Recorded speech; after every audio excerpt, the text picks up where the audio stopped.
state wants to move forward even farther, that all happens later. That hasn't happened yet. I mean, again, that's typical. The state defaults to the safety of kids. They should default to the safety of kids. And it's something that you haven't even had them go in and look at the charges, the allegations. No, nobody's done that yet. They've gone in and they've talked about the emergency placement now. But they haven't gone further. And what he was saying there too, they can decide with all of this. They can take your kids. CPS has a lot of power. That's something I've talked about over and over again. Out of all of these allegations, the one, obviously you don't want to lose your freedom. But outside of that, CPS can be the most dangerous as far as long-term ramifications, because they can very well take your kids. They can take them forever if they want to. I mean, I saw a case where in Texas you had a pretty high-profile government official. I can't remember if it was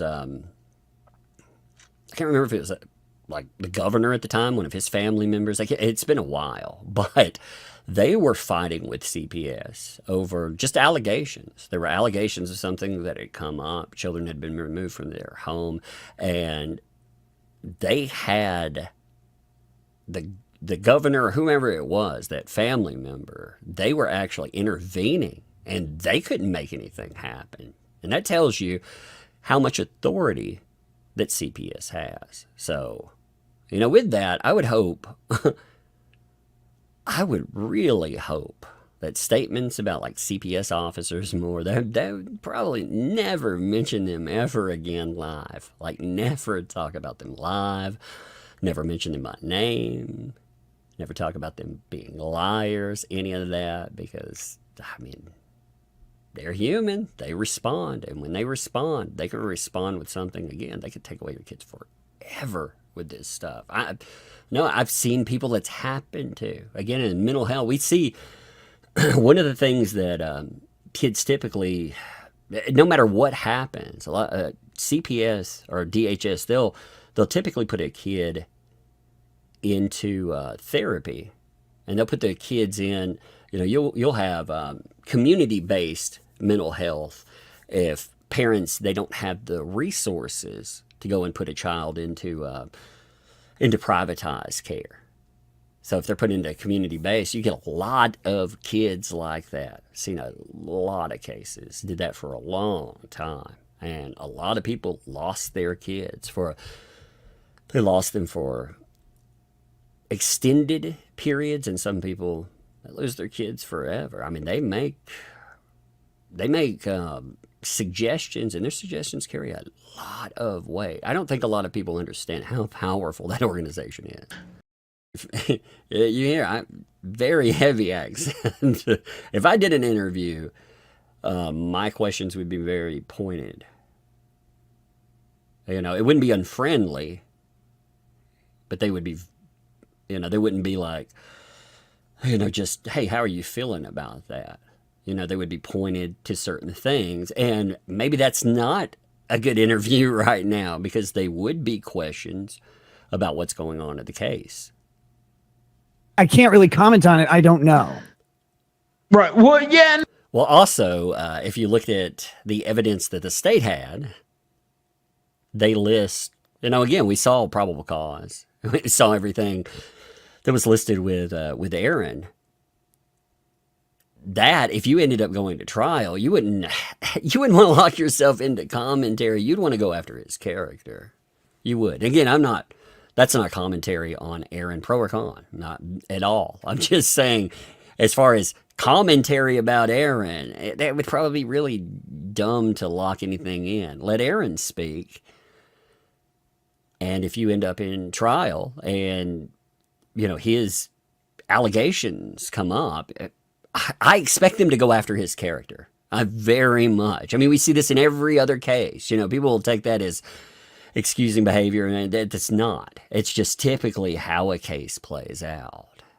Well, yeah, he has this restraining order. Look at what these other people have said about him. Look at what he himself has said in streams. Since you're talking about streams, since you're bringing that up, you would figure you wouldn't want to lock yourself into any type of statements.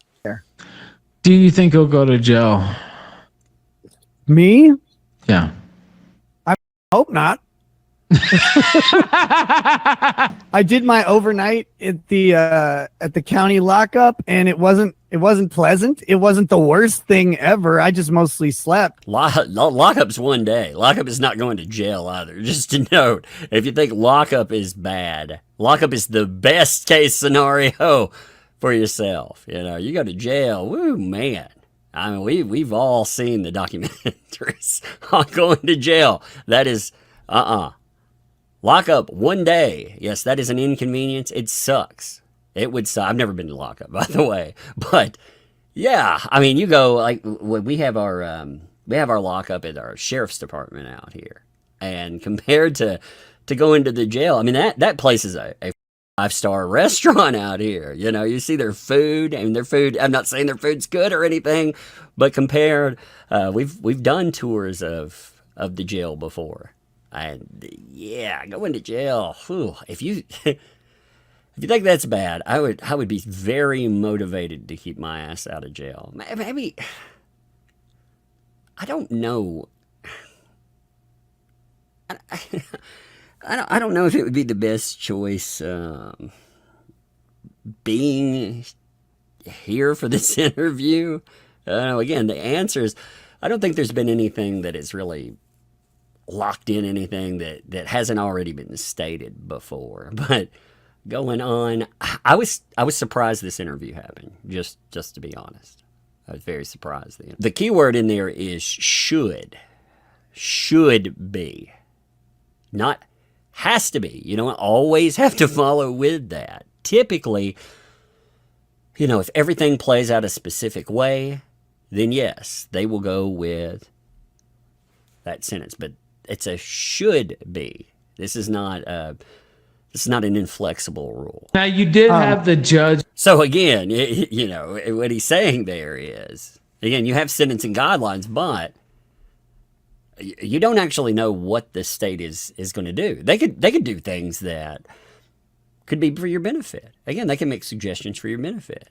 They can add on other things, but typically, first-time offender, you look at 44, 48 months.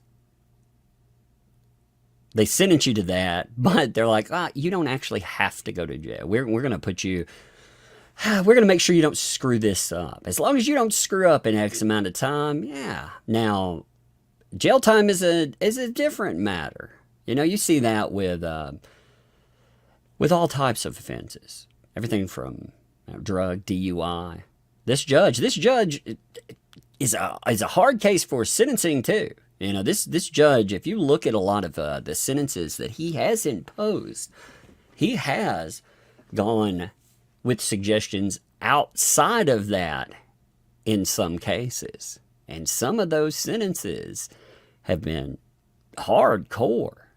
But when you look at it and you compare, again, you compare it to suggestions, it's like, wow. So did they have any idea what the state? No.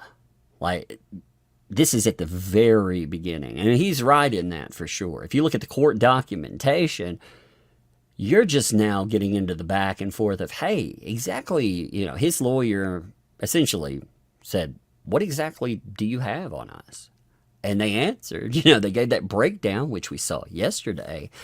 And it had body cam footage, the evidence as far as pictures, and we've seen the breakdowns and everything. But that is really, really early in this.